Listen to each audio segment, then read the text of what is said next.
Salam, selamat pagi, selamat berjumpa saudara-saudara yang dikasihi Tuhan melalui renungan firman Tuhan pada pagi hari ini, edisi Rabu 16 Juni 2021. Karena itu buka hati, Kristus akan memperdengarkan suaranya lewat firman-Nya. Mari berdoa. Bapa di sorga, berfirmanlah saat ini kepada kami semua, supaya dalam menjalani kehidupan hari ini, kami menikmatinya dalam pengharapan iman kepada Tuhan. Bapa, kami rindu untuk mendengar suara-Mu lewat firman-Mu, karena itu berbicaralah. Ampuni dosa kami berdoa dalam nama Tuhan Yesus. Amin. Saya siapkan firman Tuhan untuk kita renungkan dari Galatia pasal 6 ayat 7 sampai ayat 8. Galatia 6 ayat 7 sampai ayat 8. Firman Tuhan berkata demikian. Jangan sesat, Allah tidak membiarkan dirinya dipermainkan. Karena apa yang ditabur orang itu juga yang akan dituainya. Sebab barang siapa menabur dalam dagingnya, ia akan menuai kebinasaan dari dagingnya. Tetapi barang siapa menabur dalam roh, ia akan menuai hidup yang kekal dari roh itu. Saudara-saudara yang berbahagia, setiap orang yang mendengarkan firman Allah dan memelihara dalam hidupnya. Satu tema kita renungkan pada pagi hari ini, semua ada harganya. Saudara-saudara, melalui firman Tuhan ini kita kembali diingatkan mengenai prinsip sederhana dalam menjalani hidup anugerah Tuhan. Apa prinsip sederhana yang saya maksudkan? Ada pada ayatnya yang ke-7. Apa yang Anda tabur, itu pula yang Anda akan tuai pada hari-hari kemudian. Ayat 7 mengatakan, jangan sesat, Allah tidak membiarkan dirinya dipermainkan. Karena apa yang ditabur orang, itu juga yang akan dituainya. Menarik sekali prinsip ini dimulai dengan sebuah perintah, jangan sesat. Lalu dilanjutkan dengan sebuah keterangan, Allah tidak membiarkan dirinya dipermainkan. Manusia dalam menjalani hidup ini tidak pernah luput dari kehilafan.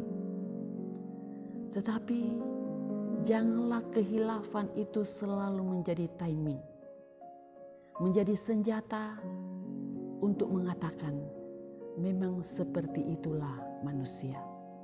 Saya hanya manusia biasa, karena itu selalu hilaf. Mengapa saya mengatakan jangan selalu menjadi timing hal itu? Sebab segala sesuatu yang kita perbuat harus kita bayar.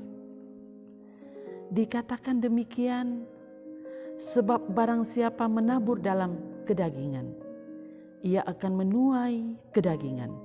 Siapa yang menabur dalam roh, ia akan menuai hidup yang kekal dari roh itu. Ayatnya yang ke-8. Jika kita menabur hal-hal yang baik, maka kita sudah pasti akan menuai hal-hal yang baik. Jika saat ini kita sedang menabur hal-hal yang buruk,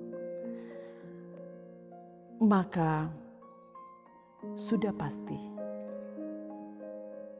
kita akan menuai hal-hal yang buruk di kemudian hari. Sungguh luar biasa, saudara-saudara, anugerah Tuhan dalam hidup yang kita jalani. Ia memberikan pilihan dalam menjalani hidup ini.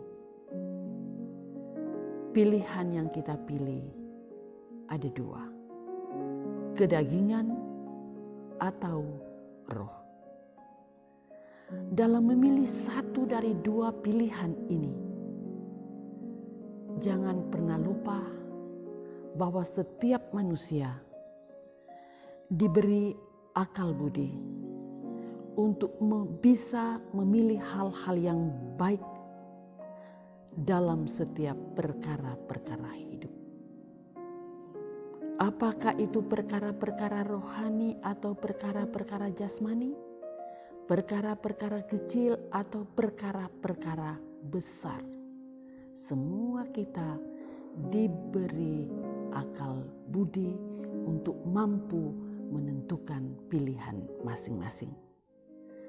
Karena itu bersikaplah bijaksana dalam memilih.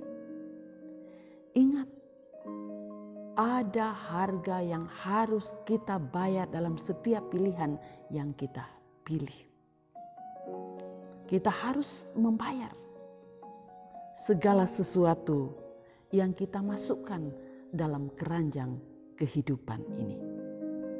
Kita memilih kedagingan, kita akan menuai kebinasaan. Kita memilih roh, kita akan menuai hidup kekal dalam roh itu. Karena itu ingat saudara-saudara, segala sesuatu harus kita bayar. Demikianlah firman Tuhan. Semoga saya dan saudara-saudara diberkati oleh firman Tuhan dan kita selalu menjatuhkan pilihan yang tepat seturut kehendak Tuhan. Amin. Firman Tuhan. Mari saudara-saudara kita berdoa. Terpuji Engkau Bapa di sorga yang telah memberkati kami pagi ini dengan firman-Mu. Biarkanlah oleh tuntunan Roh Kudus-Mu kami dimampukan untuk mengerti firman-Mu dan melakukannya. Dan selalu menentukan pilihan kami yang tepat seturut kehendak Tuhan dari dua pilihan, kedagingan dan roh. Bapa di sorga, jadikan kami pendengar dan pelaku firman Tuhan. Berdoa untuk jemaat-Mu dalam melakukan segala aktivitas hari ini, mulai dari anak-anak sampai orang tua. Jagai pelihara dan naung. Bagi yang sakit Tuhan pulihkan, yang bergumul angkat beban-beban pergumulan, yang bersuka cita karena berkat-berkat Tuhan, karena ketambahan usia pernikahan. Ajar untuk menjalani hidup ini dalam iman pengharapan yang teguh kepada Tuhan. Berdoa untuk gereja-Mu dalam bersaksi bersekutu melayani di dalam dunia ini. Roh Kudus-Mu menuntun. Berdoa untuk bangsa dan negara kami, pemerintah kami, dari pusat sampai ke daerah-daerah. Berdoa untuk TNI Polri, para dokter, para medis, aparatur sipil negara yang bekerja di bidang swasta. Mari Tuhan pakai sesuai dengan tugas dan tanggung jawab masing-masing. Kami terus menyerahkan kemelut berbangsa dan bernegara. Tuhanlah yang akan selalu menuntun kami untuk selalu mampu melakukan yang terbaik untuk keluar dari kemelut berbangsa. Secara khusus pemutusan rantai COVID-19. Biarkan kami tetap setia mematuhi protokol kesehatan. Seluruh kehidupan kami hari ini kami serahkan dalam pimpinan dan penggembalaan-Mu. Ini doa kami. Ampuni salah dan dosa yang kami perbuat melawan kehendak-Mu. Kami datang berdoa menyerahkan hidup ini hanya di dalam nama Tuhan Yesus Kristus, Tuhan dan Juru Selamat kami yang hidup. Amin. Saudara-saudara yang dikasihi Tuhan, demikian renungan firman Tuhan pada pagi hari ini. Salam sehat, salam tangguh. Tuhan Yesus memberkati kita semua dan shalom.